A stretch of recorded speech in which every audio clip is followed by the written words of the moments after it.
ધારણાથી વિપરીત લાખો સમર્થકોની હાજરીમાં ડોનાલ્ડ ટ્રમ્પની શપથવિધિનું વિશ્વ સાક્ષી। હું અમેરિકાનું હિત જોઈશ, તમે તમારા રાષ્ટ્રની હિતની ચિંતા કરજો। ઋષિ કપૂરે બિગ બી સામે તાક્યું ખુલ્લું નિશાન। પ્રોટોકોલ પ્રમાણે બરાક ઓબામાને છેલ્લી વાર એરફોર્સ વનમાં બેસાડાયા। એન્ડ્રુ એરબસ પર ઓબામાની રાહમાં 18,000 લોકો ઉમટી પડ્યા હતા। પડ્યા પર પાટું, હારેલી ટીમ ઇંગ્લેન્ડ પર લાગ્યો દંડ। સ્લો ઓવર રેટ બદલ ખેલાડીઓની મેચ ફીના 10% કપાશે।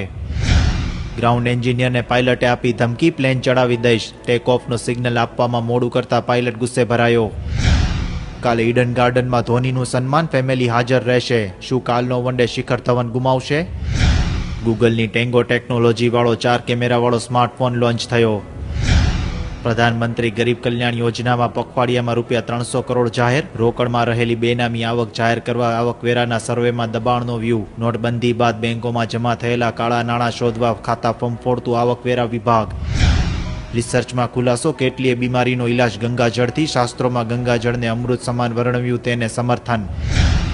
બિહારમાં દારૂબંધીના સમર્થનમાં 11,000 કિલોમીટરની માનવ સાંકળ, 2 કરોડ લોકો જોડાયા। સાંજ સમાચાર, રાજકોટ।